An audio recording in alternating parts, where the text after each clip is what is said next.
Hello students, welcome to Kanishka commerce classes. अगर आप channel पे नए हैं तो वीडियो को लाइक एंड चैनल को सब्सक्राइब करना मत भूलिए। देखिए, इससे पहले हम इकोनॉमिक्स के जो चैप्टर फर्स्ट है, इंट्रोडक्शन ऑफ इकोनॉमिक्स के पार्ट 2 कंप्लीट कर चुके हैं। उन पार्ट 2 में यानी कि फर्स्ट पार्ट में हमने देखा था कि इकोनॉमिक्स है क्या, और सेकेंड पार्ट में हमने देखा था व्यष्टि अर्थशास्त्र है क्या। नेक्स्ट इस वीडियो में हम कवर करेंगे समष्टि अर्थशास्त्र क्या है। जिस तरीके से व्यष्टि अर्थशास्त्र, जिसका इंग्लिश में माइक्रो कहते थे, वो मिक्रो शब्द से लिया गया था, उसी तरीके से समष्टि अर्थशास्त्र को हम इंग्लिश में क्या कहते हैं, मैक्रोस कहते हैं, जो कि शब्द से लिया गया है।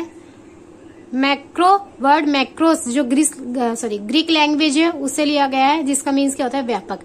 यानी कि जब अध्ययन क्या करते हैं हम ब्रॉड लेवल पे करते हैं, यानी कि जब हम अध्ययन बड़े लेवल पे, यानी कि जैसे कि मान लीजिए हम एक पेड़ के बारे में जानकारी प्राप्त कर रहे हैं और एक हम क्या कर रहे हैं, एक वन के बारे में जानकारी प्राप्त कर रहे हैं, तो इन दोनों का जो अंतर है, यानी कि जब छोटे लेवल पे हम अध्ययन करते हैं वो तो क्या हो गया, व्यष्टि।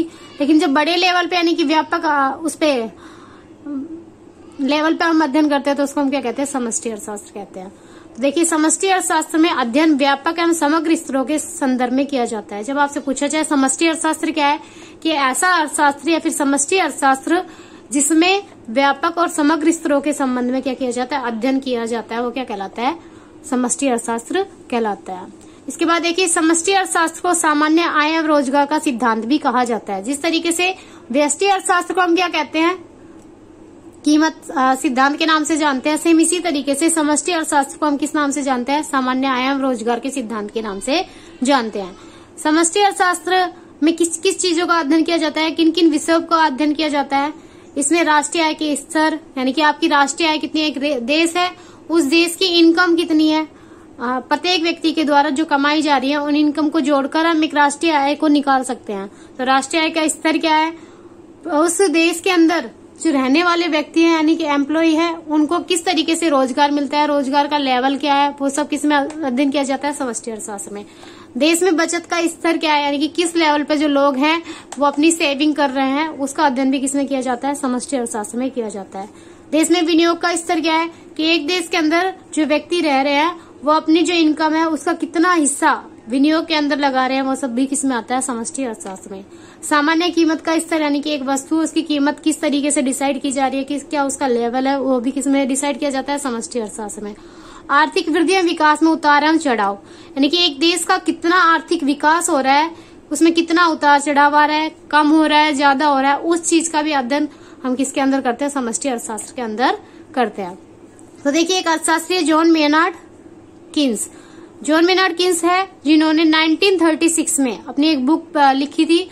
बुक का नाम क्या है, the general theory of employment, interest and money. इस बुक को उन्होंने क्या किया था, लिखा था, और इस बुक के अंदर ही जो समष्टि अर्थशास्त्र है उसके बारे में संपूर्ण उल्लेख उन्होंने किया था। इसके बाद देखिए, अगर सिंपल लैंग्वेज में हम देखें तो व्यष्टि अर्थशास्त्र क्या है, एक व्यक्तिगत इकाई का अध्ययन है, और समष्टि अर्थशास्त्र क्या है, व्यापक अध्ययन है। यानी कि एक व्यक्ति के बारे में हम बात करें तो क्या हो जाता है, व्यष्टि हो जाता है, और एक संपूर्ण देश के जो व्यक्ति है उनके बारे में हम बात करें तो क्या हो जाता है, समष्टि हो जाता है। तो समष्टि और व्यष्टि का अर्थ समझने के बाद में हम क्या कर सकते हैं, व्यष्टि और समष्टि में अंतर आसानी से हम लिख सकते हैं। तो देखिए, व्यष्टि और समष्टि में अंतर किस तरीके से लिखेंगे, अंतर का आधार व्यष्टि अर्थशास्त्र क्या है और समष्टि अर्थशास्त्र क्या है। तो देखिए, अध्ययन की इकाई, इसमें अध्ययन किस लेवल पे किया जाता है, एक व्यक्तिगत इकाई के रूप में किया जाता है। एक व्यक्ति है, उसकी कितनी इनकम है, कितनी वो सेविंग करता है, कितना वो एक्सपेंसेस करता है, कितना वो इन्वेस्ट करता है, क्या वो मांगता है, क्या उसके पास पूर्ति हो रही है, वो सब अध्ययन किसमें किया जाता है, व्यष्टि अर्थशास्त्र के अंदर किया जाता है। और एक समष्टि अर्थशास्त्र में क्या किया जाता है, एक देश की संपूर्ण अर्थव्यवस्था का अध्ययन किया जाता है। यानी कि एक देश में जितने भी व्यक्ति रह रहे हैं उनकी मांग क्या है, उनकी पूर्ति कितनी हो रही है, उनके द्वारा कितनी बचत की जा रही है, उनके द्वारा रोजगार कितना प्राप्त किया जा रहा है, उनकी आय कितनी है, उनका विनियोग कितना है, उनके खर्चे कितने हैं, वो सब अध्ययन किसमें किया जाता है, समष्टि अर्थशास्त्र में किया जाता है। मान्यताएं, अब देखिए, हर एक जो अर्थशास्त्र की कोई ना हर जो चीज है वो किसी न किसी मान्यता या किसी न किसी रूल से या फिर नियम के हिसाब से चलती है। तो व्यष्टि अर्थशास्त्र और समष्टि अर्थशास्त्र की भी कुछ मान्यताएं हैं। व्यष्टि अर्थशास्त्र की मान्यता क्या है, पूर्ण रोजगार, यानी पूर्ण प्रतियोगिता एवं रोजगार, यानी कि इसमें पूर्ण प्रतियोगिता और रोजगार पाए जाते हैं, यानी कि आपस में जो व्यक्ति है उनमें आपस में प्रतियोगिता पाई जाती है और रोजगार के लिए संघर्ष पाया जाता है। सरकार का इसमें दखल नहीं होता और स्वतंत्र कीमत तंत्र होता है, यानी कि इसमें जो कीमत होती है वो स्वतंत्र रूप से क्या की जाती है, डिसाइड की जाती है।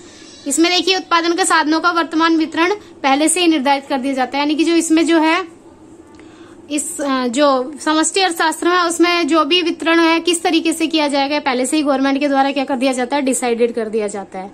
जैसे मान लीजिए अभी लॉकडाउन के टाइम में है ना, जो आपकी जो अन्नपूर्णा वाली यानी कि जो राशन के रूप में जो गेहूं वगैरह वितरण किया जाता है वो पहले से ही डिसाइड कर दिए थे कि इतने इतने क्या है डिवाइडेड किया जाएंगे या वितरण किया जाएगा। तो इसी तरीके से इसमें भी क्या है, साधनों का पहले से ही डिसाइड कर दिया जाता है कि इस बार इस योजना के लिए इतना लगाया जाएगा, इस योजना के लिए इतना लगाया जाएगा। वो किसमें है, समष्टि अर्थशास्त्र के अंदर आता है। विश्लेषण के उपकरण, अब व्यष्टि अर्थशास्त्र का विश्लेषण किस आधार पर करोगे, किस तथ्यों को ध्यान पे रख के करोगे, वो सब किसमें आता है, कीमत के उपकरण को ध्यान में रखकर करोगे। और समष्टि अर्थशास्त्र का विश्लेषण किसके आधार पर करोगे, राष्ट्रीय आय के स्तर के उपकरण के आधार पर। आगे संतुलन का प्रकार, व्यष्टि अर्थशास्त्र में आंशिक संतुलन पाया जाता है और समष्टि अर्थशास्त्र में सामान्य संतुलन पाया जाता है। विरोधाभास, व्यष्टि अगर एक व्यक्ति क्या कर रहा है, बचत कर रहा है तो उसके लिए क्या है, अच्छा है, तो व्यष्टि के लिए तो बचत क्या हो गई, लाभकारी हो गई। लेकिन अगर संपूर्ण अर्थव्यवस्था के लिए देखे कि हर व्यक्ति क्या कर रहा हो, बचत कर रहा हो और वो खर्च नहीं कर रहा हो, तो दूसरे की इनकम नहीं हो पाएगी, दूसरे की इनकम नहीं हो पाएगी तो टैक्स वगैरह नहीं मिल पाएंगे, टैक्स नहीं मिल पाएंगे तो देश का आर्थिक विकास और समृद्धि में क्या आ जाएगी, रुकावट आ जाएगी। तो समष्टि के लिए क्या है, बचत अलाभकारी है। उदाहरण, समष्टि अर्थशास्त्र के उदाहरण इस तरीके से और व्यष्टि अर्थशास्त्र के उदाहरण यानी कि एक व्यक्ति के द्वारा कितनी मांग की जा रही है, उसकी कितनी पूर्ति है, किस कीमत पर वो किस फर्म के द्वारा कितना उपलब्ध करवाया जा रहा है, ये सब किसमें किया जाता है, व्यष्टि अर्थशास्त्र के अध्ययन के अंतर्गत अध्ययन किया जाता है। और समष्टि अर्थशास्त्र के अंदर क्या है, समग्र मांग और कुल आय का अध्ययन किया जाता है, यानी कि इसके क्या उदाहरण है। अगर सिंपल तौर पे हम देखें, एक डिफरेंस इनका और बन सकता है कि व्यक्तिगत इकाइयों का अध्ययन करना क्या कहलाता है, व्यष्टि अर्थशास्त्र कहलाता है, और देश की संपूर्ण अर्थव्यवस्था का अध्ययन करना यह क्या है, समष्टि अर्थशास्त्र है। लेकिन इसके अलावा एक और अर्थ क्या हो गया कि जो व्यष्टि अर्थशास्त्र है उसको कीमत सिद्धांत के नाम से भी जाना जाता है और समष्टि अर्थशास्त्र को सामान्य आय और रोजगार के सिद्धांत के नाम से भी जाना जाता है। आई होप आपको वीडियो पसंद आई होगी। ऐसी और वीडियो पाने के लिए चैनल को सब्सक्राइब और वीडियो को लाइक करना ना भूलिए। Thank you.